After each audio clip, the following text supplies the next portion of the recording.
Hello. Well, here we are. We are back home from elk camp. It wasn't even a camp. Elk camp was a bust this year. We really got messed up with the way that the weather was up there. Plus, again, we were moving. Last minute things just added up and added up and added up to when we were trying to get into the or out of that house, and it was a nightmare. We were down to the last minute getting things done there, which meant I didn't get a chance to pack a whole lot for elk camp. We went pretty light this year. My stepson and I even talked about not bringing chainsaws because we brought some wood with us. Well, let's put it this way. If we wouldn't have brought chainsaws, we'd still be up there. We left here Friday. So let me backtrack. I guess she'd be almost 6 or 7 weeks now, granddaughter is in the hospital. She's been there for going on 4 weeks, 4.5 weeks. She got RSV in her chest, or yeah, it's RSV. The thing that's been going around on the news, the whole 9 yards. Poor little thing got that. She's been hospitalized. She was in the ICU down at Children's Hospital in Seattle. So my stepson has been going back and forth. His wife has been there the entire time. It's been crazy. He wasn't even going to go. It was just going to be me, my son-in-law, and my brother-in-law were going to go. Excuse me. And that was it. Because my wife was sick. We think she had the same thing. Bradley wasn't going to go. So basically, it was just going to be us three. We were going to leave Thursday. And then last minute, where'd you go? This guy says he's going to be there. He's going to be able to go because they took the baby out of ICU, or not out of ICU. They took her tube out. She was intubated. They took it out. So Brian kind of hung out for a little bit. This is Brian, my stepson. What's going on? And anyway, so he was able to go, but we had to push back a day. So we didn't go up till Friday. Let's put it this way. When we left here, heading up there, it was pouring down rain. We got to the top of the pass. The pass was closed due to spinouts and collisions. We sat for an hour?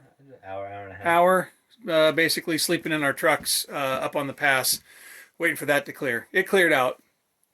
And we took off, got into Natchez, Yakima area, still snowing. Got up in the woods where we would normally camp, couldn't get in there. And it was just too muddy, and it was wet, and there was what, 8 inches of snow up there already. Yeah. So we decided to find another spot, which we did. Set up camp.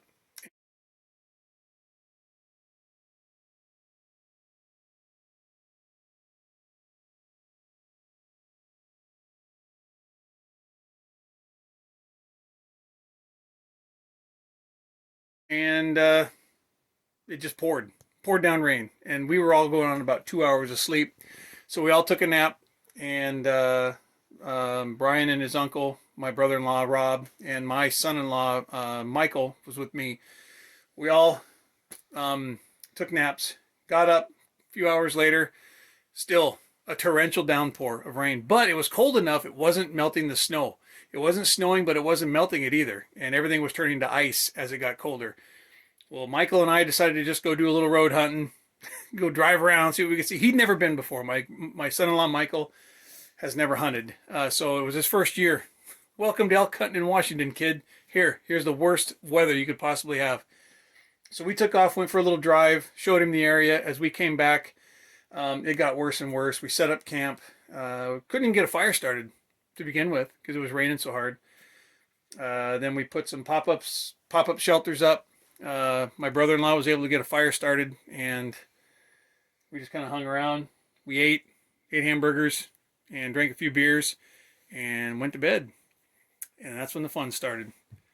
1 o'clock in the morning.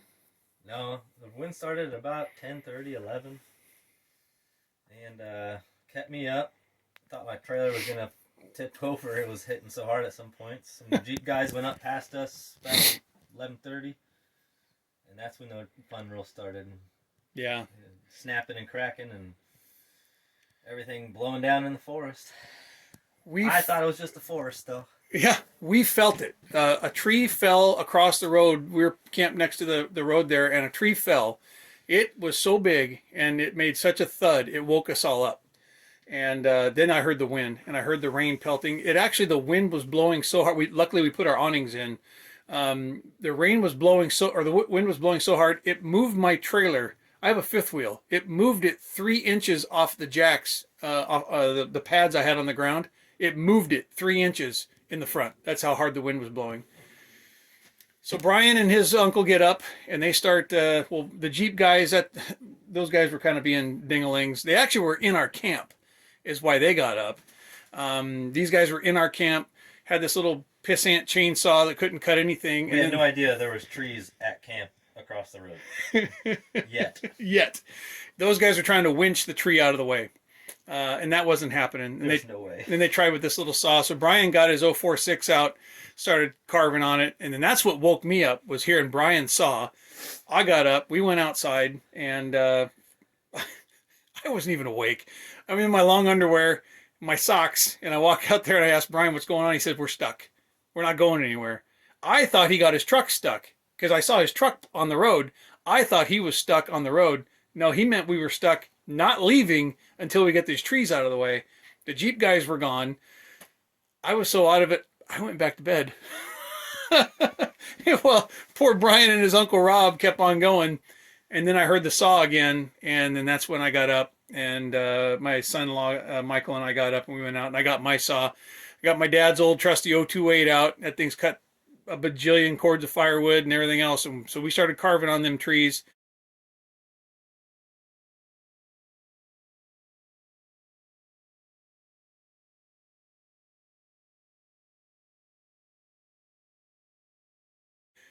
Uh, 4 hours. Yeah. Roughly It 4 took hours. 4 hours to clear the road. Yeah. And we were working fast. As fast as we could. We couldn't move. This tree is so big, you can only take about 5-foot sections, and moving it with my truck. We weren't moving them by hand. They was that big. Yeah, they weighed about 2,000 pounds a piece, I bet. And they were easily. only 5 feet long. So we did all that. Got through. There's 3. We had to yard them out into the clear cuts to get around because there was so much wood we had. There was only 3 of them, and so we got done with that. Yeah, fuck yeah, we got them all done.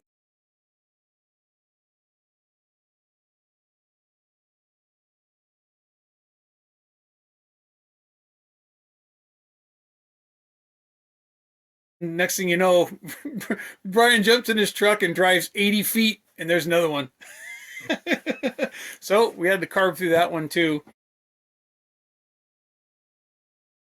And then we got word from back home that power was out. We're on Whidbey Island. We got word that power was out on Whidbey Island, and my wife was home with a 6-year-old and a 2-year-old, and with no power. And then we just figured, well, then we got the weather report for up there. More snow and another windstorm, and we didn't want to be there for another windstorm, so we called it. Yeah. And we came home. We were there overnight and worked our asses off for, almost the entire time we were there. Soaked to the bone. Every time you walked out of the trailer, you couldn't do anything. It never stopped raining or snowing. There was always precipitation coming out of the sky. It never stopped. We could have dealt with that, but yeah. Once we realized after cleaning up and getting back to camp, looking at one of the trees that fell, it was 20 feet from my camper. Yeah. If the wind was different, 45 degrees, I wouldn't be here. Yeah, it would have crushed him and my brother-in-law. It was a big one, and it fell just across the road. And like I said, he was camped. His trailer was closer to the road than mine, but then mine was behind, backed up to 2 trees, and I thought one of those was coming down. So it was just kind of an all-around rodeo. It's fun. It was funnish. Anyway, so my son-in-law Michael, my daughter Ashley's husband, he said he had fun. I hope he did. We're gonna, again, it was one of those, we've been hyping this up. Oh, come elk hunt with us, you're gonna love it. Oh, elk hunt this, elk hunt that, blah blah blah. The poor guy gets up there. We work his ass off, and there was nothing. I mean, there were no elk, hardly any sign. Regardless, we never got to hunt. We didn't even get to hunt. It was the weather was that bad. We saw people moving out when we were going up. Now we know why. Just same reason why rats leave a sinking ship. So, anyway, in a nutshell, that was our our elk season for 2022. We were not prepared. We were prepared. We had our hunting stuff. We could have went hunting. It was just that the extreme weather and the short amount of time we had to get ready for this entire hunt just wasn't. It wasn't in the cards for us this year. So we are gonna persevere next year. We'll be back up there again. No moves. Hopefully, no sick kids, and we'll hammer it hard. And who knows? I mean, it's spikes only, but it's for us. It's elk camp. It's family time, elk camp, and it's hard to miss it. So even though we knew it was going to be cruddy up there, we went because it's just we love being up there and just the wind. Just the wind. Yep. If the wind would not have been forecasted to be any more than it was, we probably would. We'd be getting back right about not Later now, this a little bit evening. later this evening. But I think we made the smart move and got the hell out of there and went ahead and came on home. So it was good to be home after all that. That was a rough week. No sleep. We got home and just slept for hours. And so we're over here cleaning up our rigs and stuff right now and getting everything out of here, cleaning up. So that was our elk camp 2022, and we will definitely be back. We got late deer coming up, late buck here on Whidbey Island. We got 4 days of late blacktails, so we'll be doing that, and we'll talk You're welcome to everybody that was above our camp above Sand Creek. because we cleared it for you.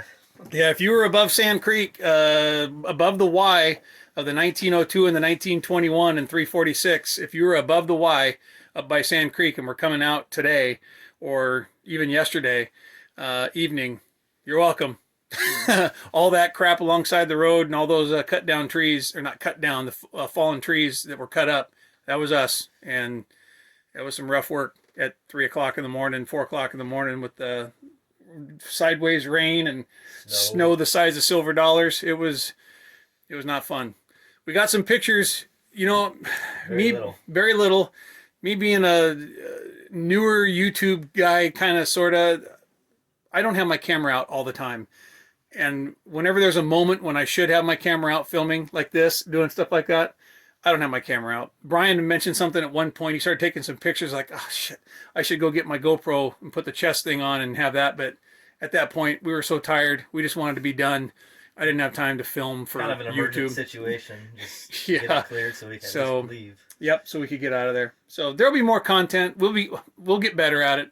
So again, this is my channel, but you'll be more of Brian. You'll meet more people. You'll meet my brother-in-law. You're gonna meet my son-in-law, my wife. Hardly anybody's been on here. I think Bradley's been on here a couple times, and plus Brian's the one with the 72 GMC. So I got my 70. He's got his 72, and we're still working on those. We got some butt-kicking trucks to build over the winter. So we'll keep you informed on those too. Anyway, now we're rambling. Just want to let you guys know that the elk season happened, but it didn't happen. So anyway, all right. It was attempted. Yeah, we attempted. We went, but we did not. It was bad. Spent a lot of money. Spent a lot of money for a lot of work. Drive and have no sleep. Work really hard. Spent a lot of money to saw up logs. And as you can see, I got a fan down here to blow. When we were in such haste to leave, my fifth wheel has a slide out up here that when I rolled it in to leave, it had snow and ice on top of it, and I didn't give a shit. I just reeled it in, hooked the truck up, and off we went. And that whole back corner is nothing but water. So I've got to fan that off there and get it blown out and dry it up. So anyway, till next time, peace.